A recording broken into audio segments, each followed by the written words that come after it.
Onset, mark catcher. Beautiful passing play, the ball inside, and Osman again is the player who finishes this one off. It's such a tough one. We were talking about this before. Two of the streakiest teams we have in the Elite Series. My name is Mark Onset Hatcher. I'm an esports commentator for Gfinity. The reason that I got into playing FPSs and FIFA, like FIFA I used to play with my friends. We used to, and I don't recommend this to anyone at home, is like we used to bunk off college and go and play Halo 2 on the little machines that they had like in the game stores. When I used to compete, it was 8 to 12 teams, people bringing their own consoles and one person being streamed, and maybe, if you're lucky, a camera on, a couple of players who were casting over it. It was very, you know, organic, very grassroots. There's nothing left to do but just to get into it. So 3, 2, 1, let's go.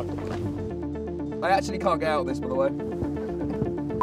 I'm actually stuck. No! Grab my arm and pull. I feel like Gfinity as a company have raised the bar as far as production levels are concerned, as far as tournament experience is concerned. Now you've got sort of whole camera crews, you've got production suites coming in, like content pieces being filmed around these players. The experience for players now, they're being paid to come to events, and it's something that I hope a lot of the younger players don't take for granted, because it's kind of what they've grown up with and that's what they expect. But obviously, from my point of view, it's still pretty insane to watch these events going on. Players are all in place. Yeah, it's It's the morning, isn't it? Just a highlight to everyone at home who might not have seen this game last week. Poor old Method, they've got to win this week. Onset, mark catcher. Well, here we are. Yeah, it's a spin into, that's it.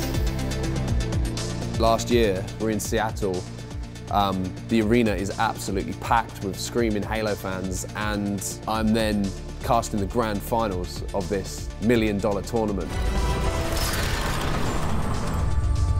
Splice absolutely dominant in that series. It was a surreal moment to sort of remember where I was like watching these at home, like absolutely gutted, seeing my friends go off and do these awesome events and not being a part of it, to being the guy who they'd asked to produce and commentate the final of their global tournament. It was a crazy ride. As the weeks go on, I think it's not going to be about how good of a 1v1 player you are. It's how well you can play with your teammate and mesh with your teammate. I think it's going to be fascinating to watch. I think everyone who works at Gfin is kind of feels accountable for everything that goes out, like regardless of what their contribution to it is, if it's league ops, if it's events, if it's production, if it's talent.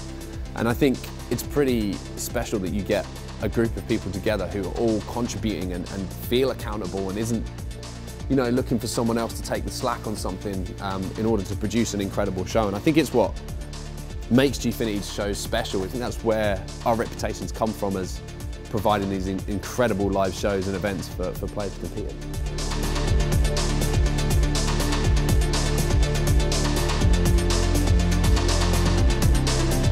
I don't think I ever really realised I could make it, to be honest, because I'm, at the end of the day, like a fan. So the fact that I'm the voice now behind it and like get to make those moments even more special, or try and make those moments even more special for the players to watch back and the people watching is pretty surreal. It still isn't quite real for me.